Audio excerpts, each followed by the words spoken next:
அதிமுக தலைமைன்னு அமித்ஷாவே சொல்லிட்டாரு. கொடி அதிமுக கொடி கிடையாது, பிஜேபி கொடி. என் கொடியாவது கட்டுங்க, பாடாவது கேட்டிருக்க வேண்டாமா? அண்ணாமலை ஒரு புயல், நயினார் நாகேந்திரன் பொதிகை மலை தென்றல். புயல் எங்க பிடிச்சுப்போம்? இரட்டை இலையோடு தான் தாமரை இலர் இருக்கும். ஆனா இப்ப இரட்டை இலையோட வரப்போகுது.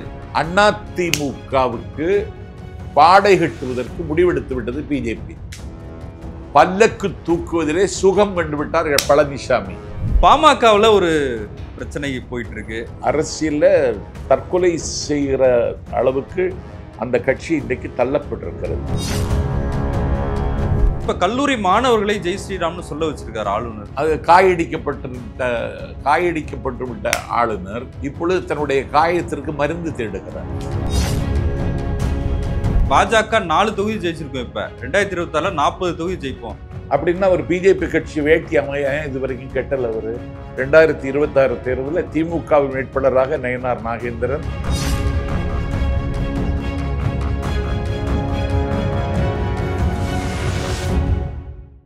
சவுத் பீட்டின் அன்பு உறவுகளுக்கு வணக்கம். நான் ஃபெலிக்ஸ் என்பவொலி. இந்த நேர்காணலில் நாம் சந்திக்க இருப்பவர் திராவிட இயக்க சிந்தனையாளர், எழுத்தாளர், பேச்சாளர் திரு நாஞ்சில் சம்பத் அவர்கள். வணக்கம்.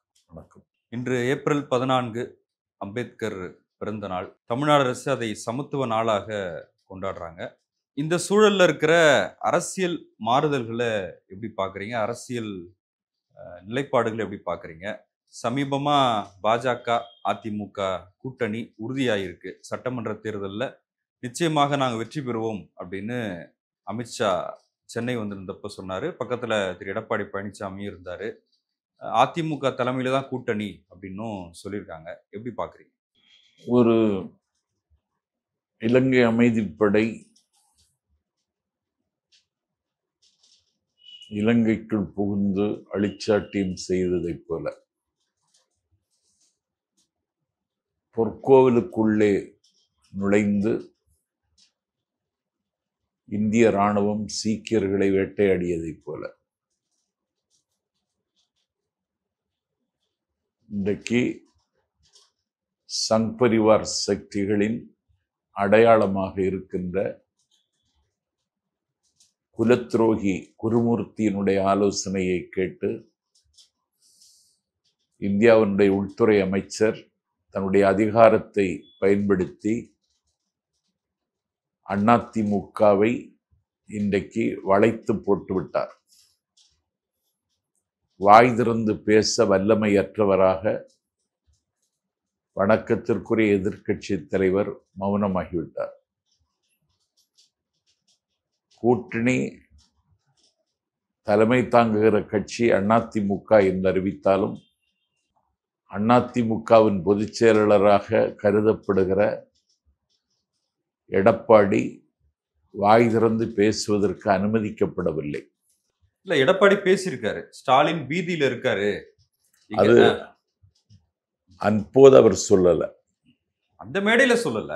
இல்ல, அங்க உள்துறை அமைச்சர் இருக்காரு அப்படின்ற காரணத்துக்காக அவர் சொல்லாம இருந்திருக்கலாம். இப்போது கூட்டணி உறுதி என்று அறிவித்து விட்டார்கள். அண்ணன் ஸ்டாலினுக்கு இப்படி ஒரு வரப்பிரசாதம் கிடைக்கும் என்று அவர் கருதி இருக்க மாட்டார். தமிழ்நாட்டின் தலைவராக இருந்த அண்ணன் ஸ்டாலின் உச்சநீதிமன்ற தீர்ப்புக்கு பிறகு இந்தியாவின் தலைவராக இன்றைக்கு விஸ்வரூபம் எடுத்திருக்கிறார். இன்றைக்கு உச்சநீதிமன்றத்தினுடைய தீர்ப்பு திராவிட முன்னேற்றக் கழகத்தை இமயத்தின் உச்சிக்கு கொண்டு போயிருக்கிறது. மாநில சுயாட்சியை நேசிக்கிறவர்களும் மாநில உரிமைகளை வென்றெடுக்க வேண்டும் என்று கருதுகிறவர்களும் கனவு காணுகிறவர்களும் கூட்டாட்சி தத்துவத்திற்கு மனமும் குணமும் சேர்க்க வேண்டியவர்களும் அண்ணன் ஸ்டாலின் அவர்களை இன்றைக்கு தலைவனாக ஏற்றுக்கொண்டு விட்டார்கள். ஒரு மிகப்பெரிய வரலாற்று சாதனையை திமுக நிகழ்த்தி இருக்கிறது. திமுகவின் மீது வந்து விழுந்திருக்கிற இந்த வெளிச்சம், இந்த புகழ் தாங்கிக் கொள்ள முடியாமல் அம்மிக்கல்லை எடுத்து அடி வயிற்றில் குத்திய காந்தாரியைப் போல அமித்ஷா இந்த வெளிச்சத்திற்கு ஏதாவது தடைபட முடியுமா என்று பார்க்கிற முயற்சியில் இறங்கி அதற்கான ஒத்திகை தான் எடப்பாடி பழனிசாமி அமித்ஷா சந்திப்பு. இல்ல, மக்களை காப்பாற்ற போறோம், மக்கள் மீது இருக்கிற அக்கறை தான் இந்த கூட்டணிக்கே காரணம், ஊழல் ஆறு ஓடுது, திமுக அமைச்சர் வீட்டுல இடி ரைட் நடக்குது, அதான் அவர்களுக்கான பாதுகாப்பு இல்ல, அமலாக்கத்துறை ஏவி விட்டு ஆகாத கட்சிகளை எல்லாம் இந்த நாட்டில் அச்சுறுத்தக்கூடிய காரியத்தை அவர்கள் அதிகாரத்தின் துணை கொண்டு செய்கிறார்கள். ஊழலை பற்றி பேசுவதற்கு பிஜேபி கட்சிக்கோ சங் பரிவார் கும்பலுக்கோ தகுதி கிடையாது. இன்றைக்கு பிரான்சில் இருந்து 60,000 கோடிக்கு விமானங்கள் வாங்குகிறார்கள் என்றால் அதற்கு பின்னால் ஊழல் இருக்கிறதா இல்லையா? இன்றைக்கு இந்திய அரசு இந்தியாவில் ஒரு அறிவிக்கப்படாத எமர்ஜென்சியை நிலைநிறுத்தி கொண்டு வாய்ப்பூட்டு சட்டத்தை காட்டி ஜனநாயக சக்திகளை ஒடுக்குகிற பாவத்தை இன்றைக்கு அவர்கள் செய்து கொண்டிருக்கிறார்கள். ஊழலை பற்றி பேசுவதாக இருந்தால் நாஞ்சில் சம்பத் கேட்கிறேன், ஜெய்ஷா எந்த தகுதியின் அடிப்படையில் கிரிக்கெட் சங்கத்தினுடைய தேசிய தலைவராக தேர்ந்தெடுக்கப்பட்டார்? இதற்கு பேர் ஊழல் இல்லையா? எத்தனை ஆயிரம் கோடி பணம் புரளுகின்ற ஒரு விளையாட்டுக்கு இந்தியாவினுடைய உள்துறை அமைச்சருடைய மகன் தலைமை தாங்குகிறால் இதற்கு பின்னால் இருப்பது ஊழல் இல்லாமல் வேற என்ன? ஆகவே திமுகவின் மீது அவதூறு சேற்றை வாரி இறைக்கிறார்கள். இவர்கள் 1000 குற்றச்சாட்டுகளை திமுகவின் மீது வைத்தாலும் அதையும் தாண்டி 200 தொகுதி இலக்கு என்று நிர்ணயித்த ஸ்டாலின் 234 இலக்கு என்று சொல்வதற்கு ஆன தகுதியை திமுக இன்றைக்கு பெற்றிருக்கிறது. நயினார் நாகேந்திரன் மேடையிலேயே சொல்லிட்டாரு, தலைவரா ஆனதுமே அண்ணாமலை நீ செருப்பு போட்டுக்குங்க, 2026 நமக்கான ஆட்சி, கூட்டணி ஆட்சி தான் மேடையிலேயே அறிவிச்சிட்டார்ல. அண்ணாமலை செருப்பு போட்டார். செருப்பு போட்டுட்டது. திமுக ஆட்சி அகற்றுவதற்கு முன்னாலே செருப்பு போட்டு விட்டார்கள். ஏன்னா அகற்ற முடியாதுங்கிற நம்பிக்கை அவர்களுக்கு வந்துவிட்டது. அண்ணாமலையாலேயே தமிழ்நாட்டில் ஒரு அதிர்வை உருவாக்க முடியவில்லை என்றால் என்னுடைய நல்ல நண்பன் நயினார் நாகேந்திரன் புன்னகையால் என்னை ஆட்கொண்டவன், அவரால் எந்த அதிர்வையும் உருவாக்க முடியாது. அவருக்கு ஒரு தேசிய கட்சியின் மாநில தலைவர் என்கிற அங்கீகாரம் கிடைத்திருக்கிறது. அவருக்கு என்னுடைய வாழ்த்துக்களை தெரிவித்துக் கொள்கிற நேரத்தில் தேசிய ஜனநாயக கூட்டணியின் தலைவர் நீங்களா எடப்பாடி பழனிசாமியா என்பது போக போக உங்களுக்கு அவர்கள் புரிய வைப்பார்கள். ஒரு காமன் மினிமம் புரோகிராம் என்று சொல்லுகிறார்களே, அந்த காமன் மினிமம் புரோகிராமில் என்ன அம்சம் என்று சொல்வார்களா? தமிழ்நாட்டுக்கான என்றால் நான் கேட்கிறேன், எங்கள் கடல் எல்லையில் எங்கள் மீனவர்கள் மீன் பிடிக்க முடியவில்லை, எங்கள் மீனவர்களை கைது செய்கிறார்கள், அவர்களுடைய படகுகளை சூறையாடுகிறார்கள், அவர்கள் உடைமைக்கும் உயிருக்கும் இன்றைக்கு உத்தரவாதம் இல்லை, அதை காமன் மினிமம் புரோகிராமில் சேர்ப்பார்களா?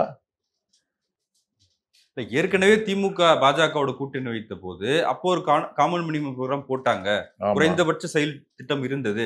அது மாதிரி நாங்க பாஜகவோட கூட்டணி வைக்கும் போது அந்த செயல் திட்டம் மதச்சார்பின்மைக்கு அவங்கள்ட்ட உத்தரவாதம் வாங்கிட்டு தான் சேர்ந்தோம்.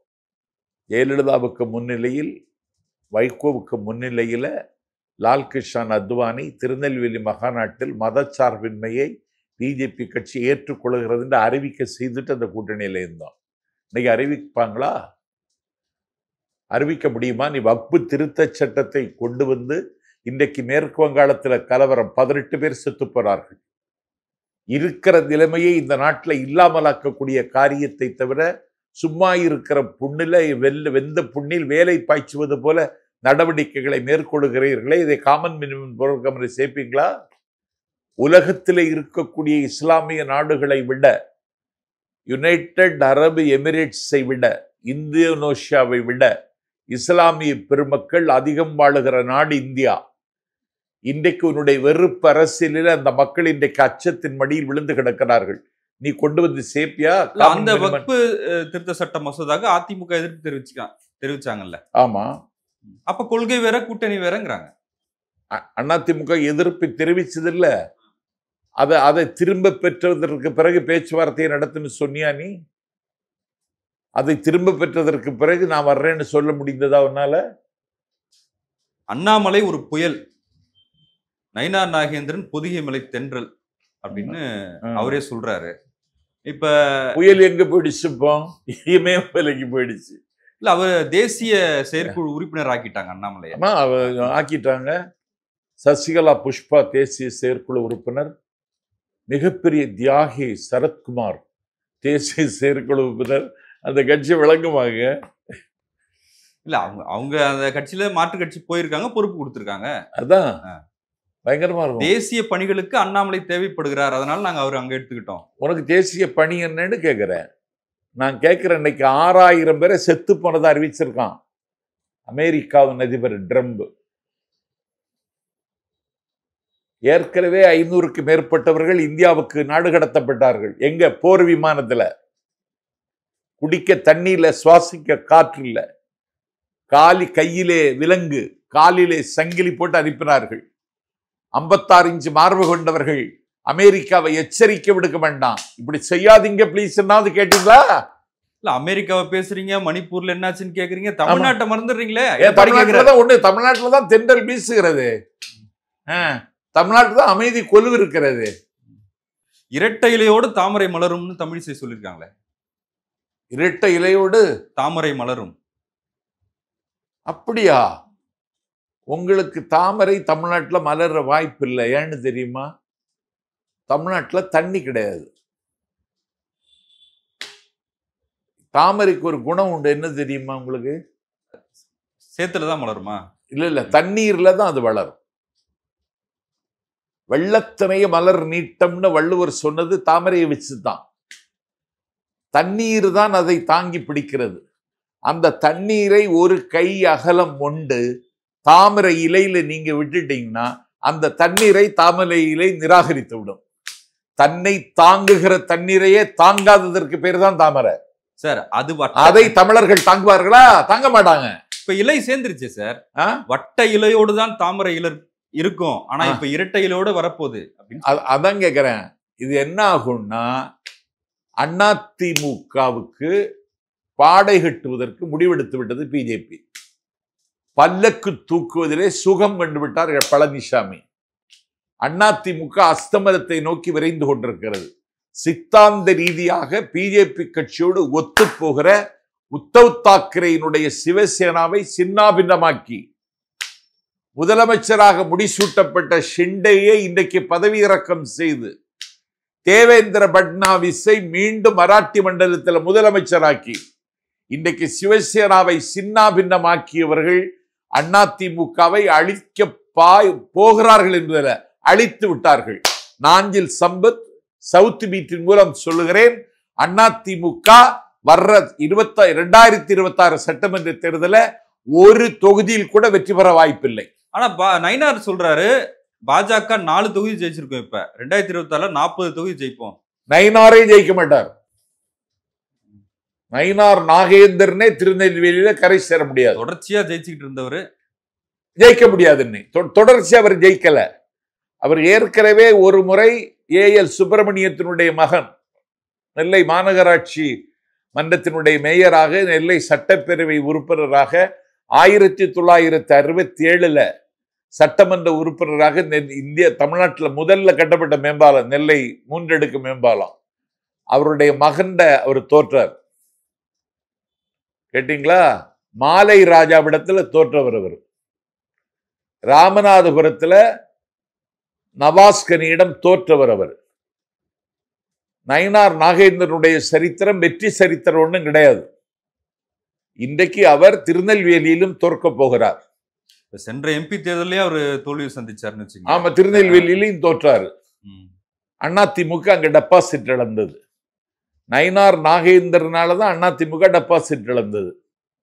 அந்த நயினார் நாகேந்திரனை தலையில தூக்கி சுமக்க வேண்டிய கடமைக்கு எடப்பாடி பழனிசாமி தள்ளப்பட்டிருக்கிறார். இந்த கூட்டணி வெற்றி கூட்டணி அப்படின்னு நீங்க வெற்றி கூட்டணி எப்படிங்க? ஒரு அதிமுக நாஞ்சில் சம்பத்திட்டு நீங்க கேள்வி கேட்காதீங்க. ஒரு அதிமுகவின் அப்பாவி தொண்டனை கூப்பிட்டு கேளுங்க. இல்ல அதிமுக கட்சி தலைவர்கள் பேசுறாங்கல்ல, இப்ப டிடிவி தினகரனே சொல்றாரு. டிடிவி தினகரனுக்கு அட்டாக்குங்க. இல்ல அவர் இதே நல்லா இருக்குன்னு அண்ணாமலை சொல்லிட்டாரு. இதயம் நல்லா இருக்கு, இதயம் நல்லா இருக்கு. Attack, Amit Shah attack. இல்ல ஒன்றுபட்ட அதிமுக வரணும் தான் நான் விருப்பப்பட்டா அது வந்துருச்சு அப்படின்னு டிடிவி சொல்லிட்டாரு. எப்படி வந்து சேர்ந்துட்டாரு? தேசிய ஜனநாயக கூட்டணியில இருக்காங்களா எல்லாரும்? யார் அவர்? யார்? தினகரன், ஓபிஎஸ் இருக்காரு, ஓபிஎஸ் இருக்காரு. ஓபிஎஸ் தனி கட்சி தொடங்க போறது அவர் செய்தி வருது. உங்களுக்கு மட்டும் வருது அந்த செய்தி இல்லையே? அப்படி தொடங்க போறதா ஒரு ஐடியா இருக்கு. சின்னம்மாவுக்கு சத்தத்தை கேட்கலையே. அதிமுக உடச்சு நொறுக்கி. இல்ல முன்னணி தலைவர்கள் பேசுறாங்களா சார்? வைகை செல்வன் பேசுறாரு, ஆர்பி உதயகுமார் பேசுறாரு. எல்லாம் அரசியல் அகதிகள் ஆகிட்டாங்களே. இல்ல திமுக கிட்ட தான் கூட்டணி கட்சிகள் சூட்கேஸ் வாங்கிட்டு அமைதியா இருக்காங்க. நாங்க ஒண்ணும் பாஜக கிட்ட அப்படி இல்லைங்கிறாரு வைகை செல்வன். வைகை செல்வனுக்கு வந்து சேரல போல இருக்கு, பாவம். அவருக்கும் கொடுத்துருக்கலாம் எடப்பாடி. பாமகவுல ஒரு பிரச்சனை போயிட்டு இருக்கு, அதையும் கவனிச்சிருப்பீங்க. நான் தான் இனிமே தலைவராக இருப்பேன் அப்படின்னு நிறுவனர் ராமதாஸ் சொன்னாரு. இப்ப அன்புமணி ராமதாஸ் திரு ராமதாஸுக்கு புகழ் சேர்க்கிற வகையில் தலைவராக நானே இருப்பேன்னு சொல்றாரு. இப்ப அந்த கட்சியின் பொதுக்குழுலாம் இன்னைக்கு கூட இருக்கிறாங்கன்ற செய்தி எல்லாம் வருது. எப்படி பாக்குறீங்க பாமகவை? ஒரு சாதி கட்சி உயிர் வாழ முடியாது என்பதற்கு இந்த சம்பவம் ஒரு உதாரணம். கேட்டீங்களா? இரண்டாவது, அன்புமணியை தலைவராக்கி அழகு பார்த்த டாக்டர் ராமதாஸ் இப்பொழுது அன்புமணி இருக்கிற இடத்திற்கு தன்னுடைய பெயரனை கொண்டு வந்து முன்னிறுத்துகிறார். அன்புமணிக்கு ஒரு பின்னடைவு ஏற்பட்டிருக்கிறது. அவரும் பனையூருக்குத்தான் போகிறார். இப்போது முட்டலும் மோதலும் முற்றிவிட்டது. ரொம்ப எளிதாக இது உட்கட்சி பிரச்சனை என்று கடந்து போகிறார். உட்கட்சி பிரச்சனைன்னு சொன்னா திமுக துணை பொதுச் செயலாளர்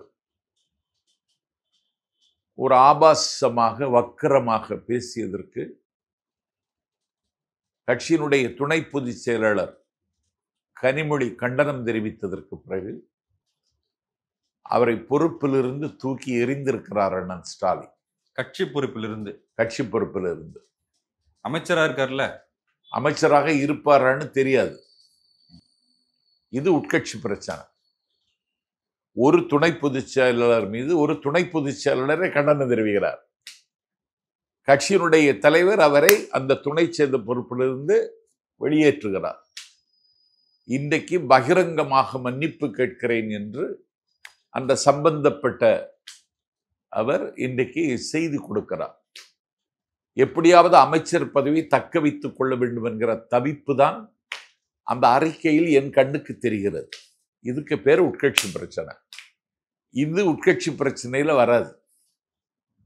இது தகப்பன் மகன் பிரச்சனை, குடும்ப பிரச்சனையா? குடும்ப பிரச்சனை.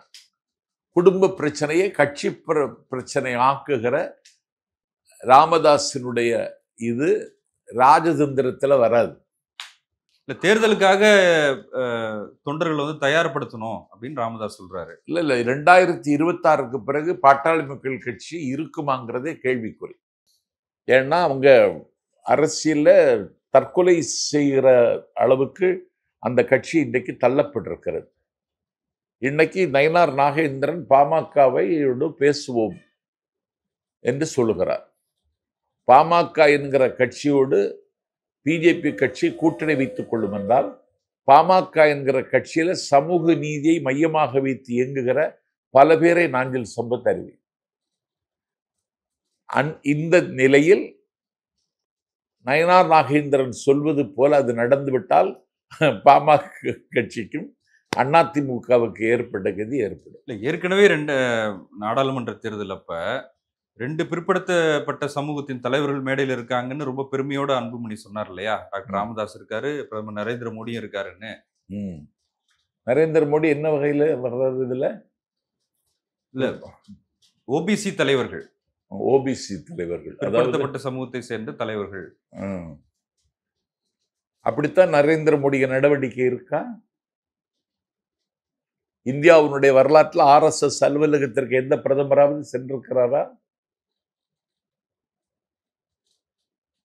இப்படி ஒரு பிரதமர் நடந்து கொள்ளலாமா? ஒரு விஸ்வகுருவாக இருக்கிறவர் இந்த நாட்டில் முன்மாதிரியாக இருக்க வேண்டுமே தவிர மோசமான நடவடிக்கைகளை மேற்கொள்வதற்கு ஒரு பிரதமர் துணியலாமா? நான் இலங்கையிலிருந்து வருகிற பொழுதே ராமர் பாலத்தை பார்த்து கொண்டு வந்தேன் என்று ஒரு நாடாளுமன்றத்தினுடைய இந்தியாவினுடைய பிரதமராக இருக்கிற மோடி பேசலாமா? ராமர் வந்த பாதையில் இவர் கண்ணுக்கு தெரிந்ததுங்கிறாரே. அப்படி என்றால் இவர் என்ன நினைக்கிறார்? நான் பயாலஜிக்கலா பிறக்காதவங்கிறத மீண்டும் நிரூபிக்கிறாரா? அந்த விழாவில் ஜெய் ஸ்ரீராம் கோஷம் எழுப்பப்பட்டது. பிரதமரே சொன்னாரு, கீழே இருந்தவங்களும் சொன்னாங்க. இப்ப கல்லூரி மாணவர்களை ஜெய் ஸ்ரீராம்னு சொல்ல வச்சிருக்காரு ஆளுநர். அதை எப்படி பாக்குறீங்க? அது காயடிக்கப்பட்டு விட்ட ஆளுநர் இப்பொழுது தன்னுடைய காயத்திற்கு மருந்து தேடுகிறார். மருந்து கிடைக்கல. அதனால ஒரு சனாதன சக்திகள் சில பேர் சேர்ந்து திட்டமிட்டு ஒரு கல்லூரியில போய் பேசி அந்த இடத்துல ஒரு ஆளுநர், ஒரு கான்ஸ்டிடியூஷனல் அத்தாரிட்டியாக இருக்கிறவர், அரசியலமைப்பு சட்டத்தை பாதுகாக்க வேண்டியவர், இன்றைக்கு உச்ச நீதிமன்றத்தால் மூக்கு உடைந்து முகம் சிதைந்து சின்ன பின்னமாகி போன ஒருவர் தனக்கு ஏதாவது ஒரு பற்றுக்கோடு கிடைக்காதான்னு சொல்லி இப்படி போய் ஈனத்தனமாக நடந்திருக்கிறார். இந்த கவர்னரை உடனடியாக பதவி நீக்கம் செய்வதற்கு துணிச்சலான முடிவை தமிழ்நாட்டினுடைய முதல்வர் உடனடியாக எடுக்க வேண்டும். வரக்கூடிய சட்டமன்ற கூட்டத்தில் நாளை மறுநாள் நடக்கும் 15ஆம் தேதி நடக்கிற கூட்டத்தில் கவர்னரை திரும்ப பெற வேண்டும் என்று ஒரு ஸ்பெஷல் தீர்மானம் கொண்டு வர வேண்டும் என்று தமிழ்நாடு முதலமைச்சர் அவர்களை நாஞ்சில் சம்பத் வணங்கி கேட்டுக்கொள்கிறேன். அது ஒன்றிய அரசு முடிவு எடுக்கணும். இல்ல தமிழ்நாடு சட்டமன்றத்தில் அந்த தீர்மானத்தை கொண்டு வரணும். இப்ப நீங்களே சொல்றீங்க நண்பர் நயினார் நாகேந்திரன் சிரித்த முகத்தோடு பழகுவார் அப்படின்லாம். அப்ப பாஜகவோட முகமே மாறுது இல்ல? ஒரு சாஃப்ட் கார்னரா பாஜகவை பார்க்கறதுக்கான ஒரு வாய்ப்பை அவங்க ஏற்படுத்தியிருக்காங்கன்னு எடுத்துக்கலாமா? எங்க சாஃப்ட் கார்னராக இருக்கிற மக்கள் நயினார் நாகேந்திரனை ஏற்றுக்கிடுவாங்க. அவரை ஏற்றுக்கொண்ட கட்சி அவங்க எப்படி இருப்பாங்க? அவரு தானே பாஜகவோட தலைவர். இப்ப அப்படின்னா அவர் பிஜேபி கட்சி வேட்டி அமைய இது வரைக்கும் கெட்டல. அவரு தெரியல எனக்கு. வேட்டி இது வரைக்கும் கெட்டல. நிலைமை இப்படியே போகுமானால் 2026 தேர்தலில் திமுகவின் வேட்பாளராக நயினார் நாகேந்திரன் வருவதற்கும் வாய்ப்பு இருக்கிறது. பல்வேறு யுகங்களை சொல்றீங்களே. இல்லையே, அந்த தொகுதிக்கு அவர் செல்லப்பிள்ளை. அவர் இனிமேல் வெற்றி பெற வேண்டுமானால் திமுகவில் நின்றால் தான் நீ வெற்றி பெற முடியும் என்கிற அளவிற்கு திருநெல்வேலியினுடைய ஜாகிரபியும் ஹிஸ்டரியும் மாறினாலும் ஆச்சரியப்படுவதற்கில்லை. பாஜகவை பல்வேறு வகையில விமர்சிச்சாரு திரு எடப்பாடி பழனிசாமி. அண்ணாமலையை விமர்சிச்சு பேசினாரு. எந்த காலத்திலும் கூட்டணி இல்லை, இப்போது மட்டுமல்ல 2026லயும் கூட்டணி இல்லை, சிறுபான்மை மக்களோட காவலரா அதிமுக இருக்கும்னு SCPI கூட்டத்திலாம் பேசினாரு. இன்னைக்கு SCPI கூடா நட்பு கேடாய் முடியும்லாம் அறிக்கை விட்டுருக்காங்க. முதலமைச்சரை சந்திச்சுட்டாங்க. முதலமைச்சர் சந்திச்சு தமிழ்நாட்டில் ஒரு இயங்குகிற அமைப்பது, மக்கள் பிரச்சனையை பேசுகிற அமைப்பது, இஸ்லாமிய அமைப்புகள்ல ஒரு ஸ்ட்ரென்த் உள்ள அமைப்பது. இன்னைக்கு அவங்க அண்ணன் ஸ்டாலினை அறிவாலயத்தில் சந்திச்சுட்டாங்க. அப்ப இந்த கூட்டணி என்ன ஆச்சு? குட்டிச்சுவராயிடு இல்ல. அதான் இதெல்லாம் மீறி பாஜகவோட கூட்டணி அப்படிங்கிறதுல அதிமுக உறுதியா இருக்காங்கல்ல. அதிமுக உறுதியா இருக்கல, எடப்பாடி உறுதியாக இருக்கிறார். கூட்டணி கட்சி அதாவது அதிமுக தலைவர்களும் பேசுறாங்களே சார். என்ன சொல்றாங்க? அந்த நிலைப்பாடு ஆதரிக்கிறாங்கல்ல. வேலுமணி SP வேலுமணி மேடையில் இருக்காரு, KP முனுசாமி இருக்காரு. அவங்க முகம் எவ்வளவு பிரகாசமா இருந்துன்னு பாத்தீங்களா? இப்போ சூரிய வெளிச்சத்தில் தகதகண்டில் மின்னுறாரு எடப்பாடி பழனிசாமி. சரி, திமுக வீழ்த்துவதற்காக ஒரு நிலைப்பாடு எடுக்கிறோங்கிறாங்க. திமுகவை வீழ்த்துவதற்கான நிலைப்பாடு எடுத்தா நடக்கிற போர் என்ன போர் சார்? இது கலாச்சார போர் சார். 10 மசோதாவில் கையெழுத்து போடாம ஒரு ஆளுநர் வைத்திருக்கிறார். இது இல்ல தமிழ்நாட்டுக்கு அரசியல். 1998லயே 30 இடங்கள் அதிமுக பாஜக கூட்டணி ஜெயிச்சோம். அதுக்கப்புறம் 99 தேர்தலில் திமுக கூட்டணியோடும் ஜெயிச்சோம். யாரு? பிஜேபி. ஆமா, அண்ணன் யார் தலைவர் பிஜேபிக்கு?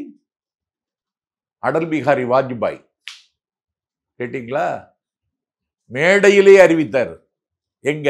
தலைநகர் சென்னையில கடற்கரையில மறுமலர்ச்சி திமுக மகாநாட்டில் அடல் பிகாரி வாஜ்பாய் மேடையிலேயே அறிவித்தார். சேது சமுத்திர திட்டத்தை தொடங்கி வைக்கிறேன்னு மேடையில் அறிவித்தார். நாடாளுமன்றத்தில் அறிவிக்கிறத மக்கள் மன்றத்தில் அறிவித்த தலைமை அடல் பிகாரி வாஜ்பாய். அதே பாஜக தான் இன்னைக்கு இருக்கு. அதே பாஜக இல்ல, அதான் சொல்ல வந்தேன். மதசார்பற்ற கொள்கையை நான் ஏற்றுக்கொள்கிறேன்னு சொல்லுவாரா நாளைக்கு நாடாளுமன்ற பிரதமர் மோடி? சொல்லுவாரா?